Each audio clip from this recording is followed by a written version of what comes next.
पाकिस्तान अपनी नापाक हरकत से बाज नहीं आ रहा है। एलओसी पर पाकिस्तानी सुरक्षा बलों की नापाक हरकत जारी है। इस बार जम्मू के नौशेरा सेक्टर में पाकिस्तान की ओर से बेवजह फायरिंग की गई।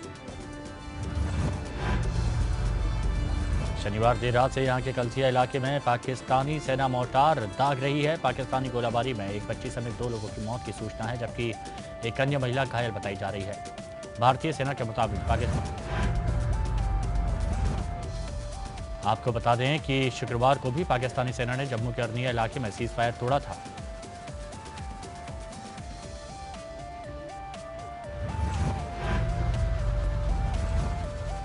पाकिस्तान की नापाक हरकत पर सियासी दलों का कहना है कि पाकिस्तान हमारी सेना का सामना नहीं कर सकती। यही वजह है कि वो आम लोगों को निशाना बना रही है। ऐसे में भारत चुप बैठने वाला नहीं है। भारत उसको उसी की भाषा में जवाब देगा।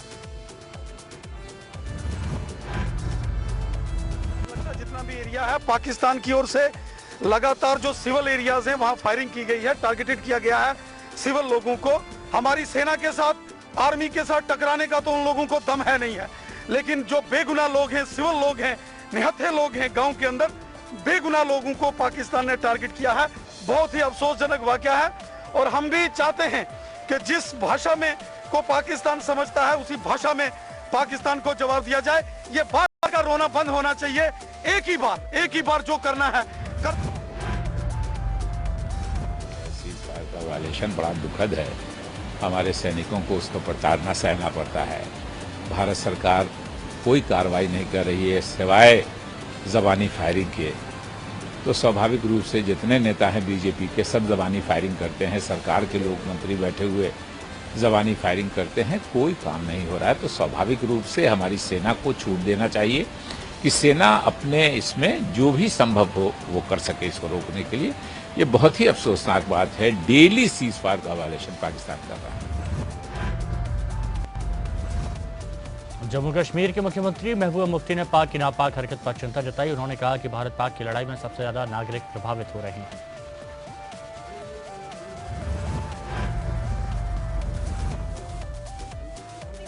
रात तक मेहनत करते हैं अपनी तकदीर बनाने की, इस जम्मू कश्मीर की तस्वीर बदलने की। आपकी बात नहीं होती इलेक्ट्रॉनिक मीडिया। वहां दिखाया जाता है कि जैसे पूरे जम्मू कश्मीर के नौजवान बच्चे बच्चियां पत्थरबाज हैं। सीमा पर पाक की लगातार नापाक हरकत को लेकर पैंथर पार्टी ने दिल्ली में पाकिस्तानी हाई कमीशन के बाहर प्रदर्शन किया। इस दौरान पाक के खिलाफ नारेबाजी की गई। साथ ही सीमा पर नापाक हरकत बंद करने की भी मांग की गई।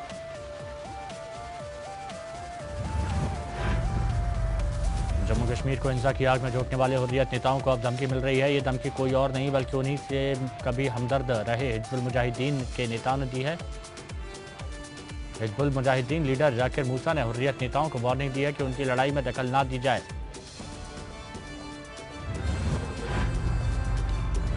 मूसा के मुताबिक अगर ढोंगी हुर्रियत लीडर्स ने आतंकी गुटों की इस्लाम की लड़ाई में दखल दिया तो उनके सिर काटकर श्रीनगर के लाल चौक पर लटका दिए जाएंगे। जाकिर मूसा का धमकी भरा ऑडियो सोशल मीडिया पर वायरल हो गया।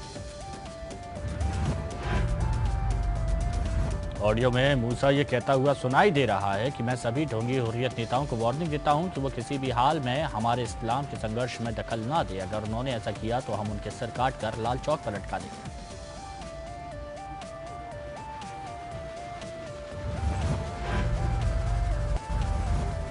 कश्मीर के पुलवामा जिले के त्राल इलाके में सेना के काफिले पर आतंकी हमला हुआ। यहां अज्ञात आतंकियों ने पेट्रोलिंग के लिए निकली सेना की टुकड़ी पर अंधाधुंध फायरिंग की।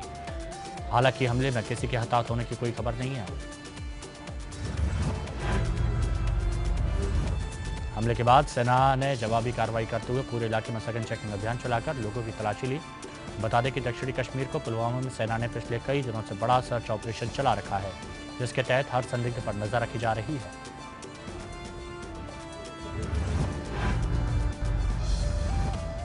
दिल्ली पर एक बार फिर आतंकी हमले का खतरा मंडरा रहा है। खुफिया एजेंसियों ने दिल्ली पुलिस को आतंकी हमले का अलर्ट भेजा है। एजेंसियों की माने तो आतंकी राजधानी में भीड़भाड़ वाली जगहों पर हमला करने की फिराक में।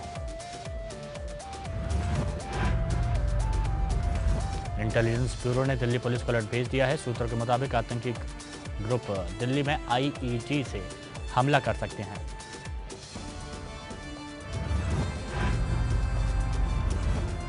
आतंकी हमले के अलर्ट के बाद दिल्ली पुलिस ने सुरक्षा व्यवस्था बढ़ा दी है। भीड़ भाड़ वाली जगहों पर पुलिस की कई टीमें पैनी निगाह से संदिग्धों पर नजर रख रही हैं। खासकर उन इलाकों में पुलिस का पहरा बढ़ा दिया गया है जहां सैलानी घूमने फिरने के लिए आते हैं।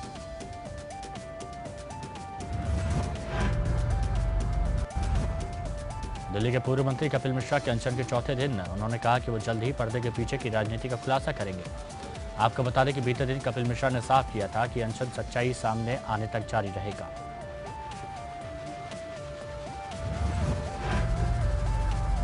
उन्होंने फिर से केजरीवाल और उनके कुछ मंत्रियों पर गंभीर आरोप लगाए और भ्रष्टाचार पर समझौता करने और उसे करने के साथ छिपाने का भी आरोप दोहराया।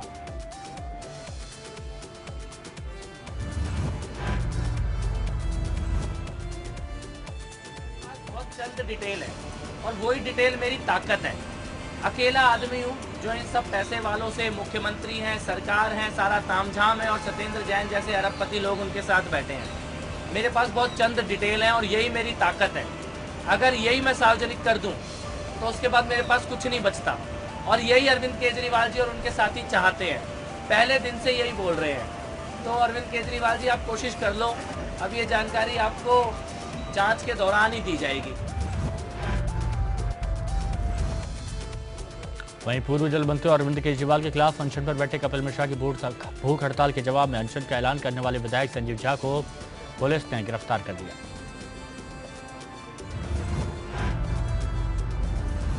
संजीव झा को पुलिस ने उस वक्त हिरासत में लिया जब वो राजघाट पर बापू की प्रतिमा का आशीर्वाद लेकर अनशन शुरू करने वाले थे।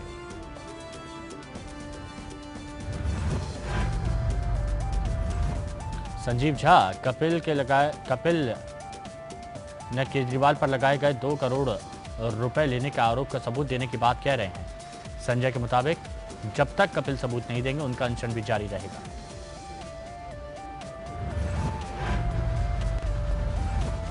दिल्ली की एंटी करप्शन ब्रांच ने पीडब्ल्यूडी घोटाले में महकमे के कुछ अफसरों में पूछताछ करेगी। एसीबी ने इस सिलसिले में 9 मई को 3 एफआईआर दर्ज की थी। इनमें से एक एफआईआर में केजरीवाल के साड़ू सुरेंद्र बंसल की कंपनी रेणु कंस्ट्रक्शंस का भी नाम है।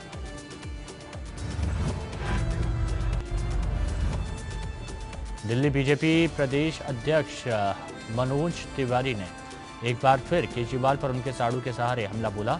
मनोज तिवारी ने आरोप लगाया कि केजरीवाल के साड़ू फर्जी बिलों का भुगतान करते थे। साथ ही मनोज तिवारी ने उन्हें माफिया करार देते हुए एक बार फिर केजरीवाल से इस्तीफे की मांग की। मुख्यमंत्री अरविंद केजरीवाल के साड़ू सुरेंद्र बंसल जी और उनके परिवार के लोग अधिकारियों को धमकियां भी देते रहे हैं, लाइफ थ्रेट भी देते रहे हैं और अधिकारियों ने इसकी शिकायत भी करी। अब शिकायत करेंगे भी तो कहां करेंगे, मुख्यमंत्री को करेंगे। तो जिससे शिकायत करेंगे वो साड़ू भाई, जो धमका रहा है वो उसका साड़ू भाई। वहीं आप में मची खींचतान के बीच दिल्ली की केजरीवाल सरकार ने राजधानी में डेंगू और चिकनगुनिया से 2-2 हाथ करने के लिए तैयारी शुरू कर दी है। इसी कड़ी में सीएम केजरीवाल ने आज सभी मंत्रियों और अधिकारियों के साथ एक उच्च स्तरीय बैठक की।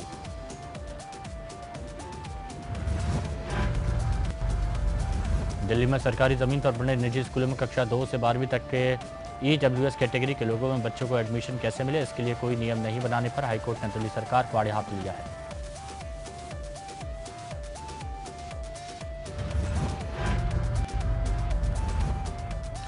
निर्वाचन आयोग ने हालिया विधानसभा चुनावों के दौरान इलेक्ट्रॉनिक वोटिंग मशीनों में किसी प्रकार की छेड़छाड़ की संभावना को खारिज करते हुए घोषणा की है कि भविष्य में होने वाले सभी चुनावों में वीवीपैट का इस्तेमाल किया जाएगा।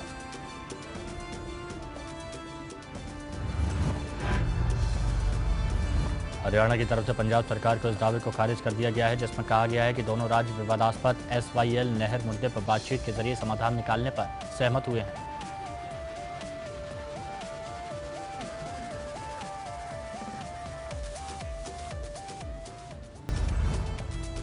बस्ती पहुंचे सीएम योगी आदित्यनाथ का कार्यकर्ताओं ने जोरदार स्वागत किया। इसके बाद योगी ने मंडलायुक्त कार्यालय पहुंचकर अधिकारियों से बातचीत की। साथ ही विकास कार्यों का जायजा लेने के साथ ही कानून व्यवस्था पर भी समीक्षा की। सीएम यहां लोक निर्माण विभाग के निरीक्षण भवन में बीजेपी कार्यकर्ताओं के साथ जरूरी मुद्दों पर चर्चा भी करते नजर आए।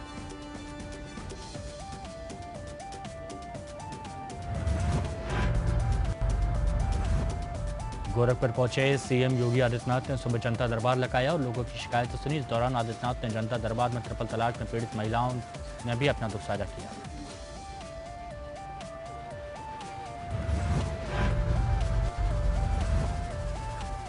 तीन तलाक के मामले पर कुशीनगर की एक महिला मुख्यमंत्री योगी आदित्यनाथ से मिलने गोरखनाथ धाम पहुंची। महिला ने बताया कि उसके पति ने उसे डाक के द्वारा तलाक दे दिया, जिसको लेकर वो आज योगी जी से मिलने मंदिर आई।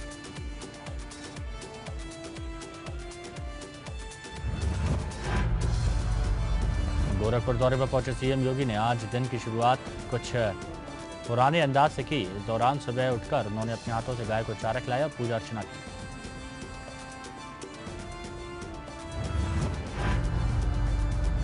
योगी सरकार ने फैसला लिया है कि सभी प्राइमरी और मिडिल स्कूलों में हर शनिवार को नो बैग डे होगा। इस दिन सिर्फ जॉयफुल एक्टिविटीज ही होंगी। डिप्टी सीएम दिनेश शर्मा ने शिक्षा विभाग के अफसरों के साथ बैठक के बाद यह फैसला लिया। फैसले का उद्देश्य छात्रों और शिक्षकों के बीच बेहतर रिश्ते करना है, साथ ही छात्रों का पर्सनैलिटी डेवलपमेंट करना भी है।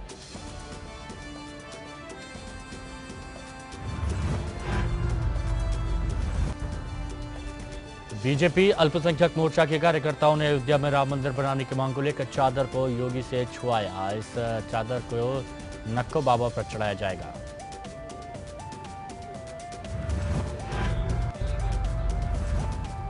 प्रधानमंत्री नरेंद्र मोदी के भारत स्वच्छ मिशन को लेकर फैजाबाद में कैबिनेट मंत्री सतीश महाना ने लालबाग में स्वच्छता अभियान चलाया।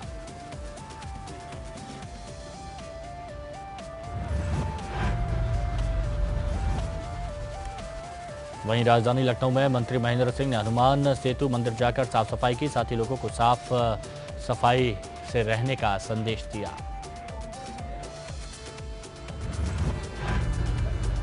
बहुत ही सौभाग्य का विषय है कि 2014 में लाल किले से माननीय प्रधानमंत्री जी ने आह्वान किया था भारत को स्वच्छ बनाने के लिए, और स्वच्छता मिशन के तहत ही योगी जी जब मुख्यमंत्री बने तो अपनी सभी मंत्रियों से कहा कि काम संभालने से पहले हम सब लोगों को हर विभाग में जाकर के स्वच्छता का संकल्प दिलाना है और स्वच्छता सब में जागरूकता पैदा करनी है। उसी के तहत तय किया गया है कि महीने के पहले शनिवार को सब जगहों पर सारे जनप्रतिनिधि स्वच्छता अभियान में लगेंगे।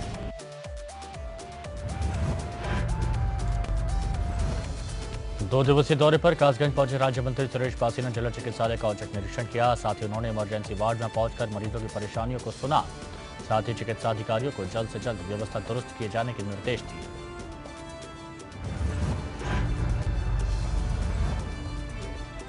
फतेहपुर में उत्तर प्रदेश बीजेपी के प्रदेश महामंत्री विजय बहादुर पाठक ने बीएसपी पर हमला बोला। उन्होंने कहा कि बीएसपी में पहले भ्रष्टाचार अब सबके सामने है। टिकट बांटने के साथ ही हर काम में पैसे लिया जाता है, ये जारी किए गए ऑडियो टेप से साबित होता है। यूपी में अवैध खनन को लेकर कई अधिकारियों पर गाज गिर सकती है। मामले की जांच कर रही सीबीआई के घेरे में कई राजनेता, खनन अधिकारी, डीएम, आरटीओ और आला पुलिस अधिकारी हैं।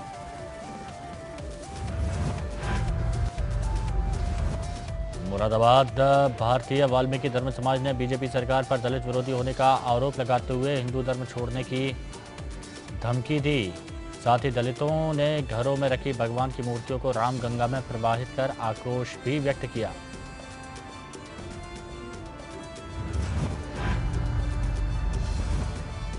इस दौरान वाल्मीकि समाज ने सहारनपुर से लेकर संभल तक दलितों पर हमले को लेकर बीजेपी नेताओं को जिम्मेदार ठहराया।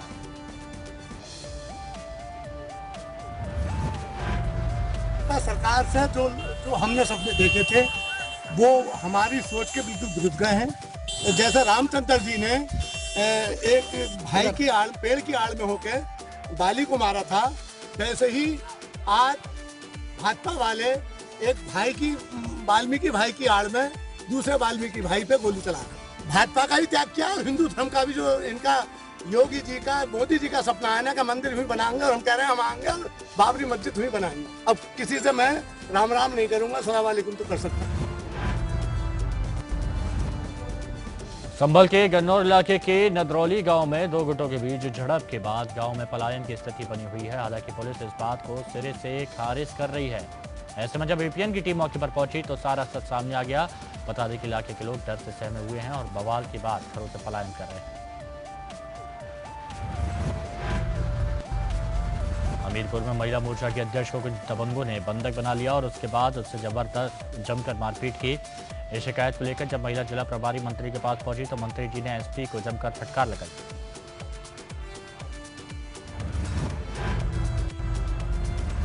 बीते दिनों मथुरा में एक बेटी पर बाप की दरिंदगी का मामला सामने आया, जहां एक कलयुगी बाप ने उसकी बेटी, पति और उसकी मासूम बेटी पर एसिड से हमला कर दिया और मौके से फरार हो गया। मामले में पीड़ित अब इंसाफ की गुहार लगा रही है, क्योंकि उसका पिता उसको जान से मारने की धमकी दे रहा है। वहीं पुलिस ने अभी तक इस मामले में आरोपी की गिरफ्तारी नहीं की है।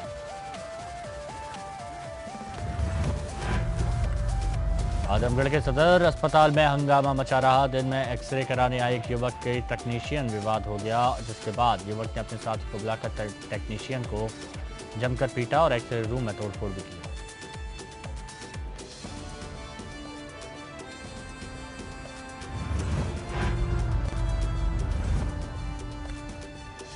आजमगढ़ के सदर अस्पताल में हंगामा मचा रहा। दिन में एक्सरे कराने आए एक युवक की टेक्नीशियन से विवाद हो गया, जिसके बाद युवक ने अपने साथियों को बुलाकर टेक्नीशियन को जमकर पीटा।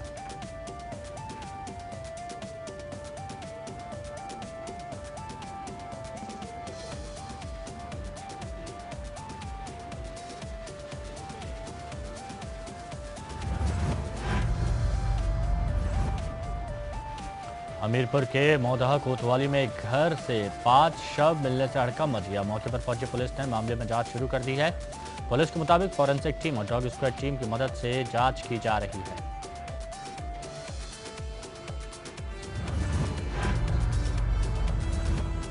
गाजीपुर में शिक्षा विभाग ने अपने शिक्षकों को सम्मानित तरीके से रिटायर करने और फंड देने के लिए कार्यक्रम का आयोजन किया, जिसमें शिक्षक बिना विभाग की परिक्रमा किए अपना फंड पाने पर खुश नजर आए। उधम सिंह नगर जनपद के मुख्यालय रुद्रपुर में उत्तराखंड ओलंपिक एसोसिएशन की स्पेशल जनरल बॉडी की मीटिंग हुई।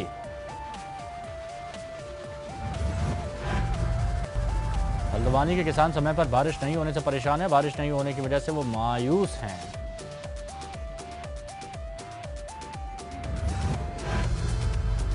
पंजाब के जालंधर में एक अमानवीय घटना सामने आई, जहां एक बेटे को अपने पिता का शव रिक्शे में ले जाना पड़ा, क्योंकि उसके पास एम्बुलेंस के पैसे नहीं थे।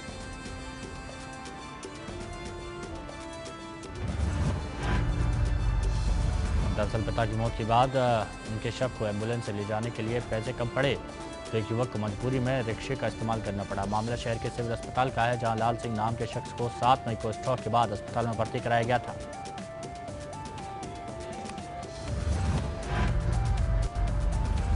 शिमला में दोपहर को मूसलाधार बारिश और भारी ओलावृष्टि हुई। सोलन में भी जमकर बारिश हुई, जिसकी वजह से लोगों को दिक्कतों का सामना करना पड़ा। बारिश के होने से तापमान में तो कोई खास गिरावट दर्ज नहीं की गई, लेकिन लोगों को गर्मी से राहत मिली।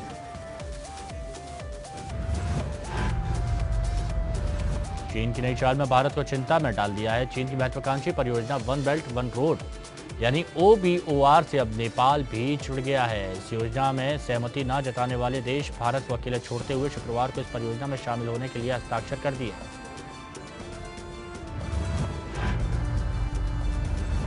स्वदेशी लड़ाकू विमान तेजस ने सफलतापूर्वक डर्बी मिसाइल के जरिए लक्ष्य को नष्ट कर हवा में मार करने वाली अपनी बियॉन्ड विजुअल रेंज मिसाइल दागने की क्षमता का प्रदर्शन किया।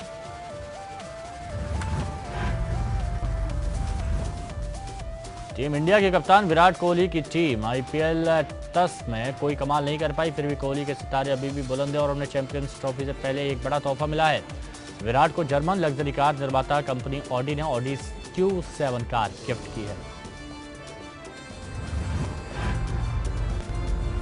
माधुरी दीक्षित के फैन पप्पू सरदार रांची के लोगों को ट्रैफिक के प्रति जागरूक करने के लिए अभियान चलाते नजर आ रहे हैं और लोगों के बीच एक खास तरह के हेलमेट उन्हें बांटे हैं।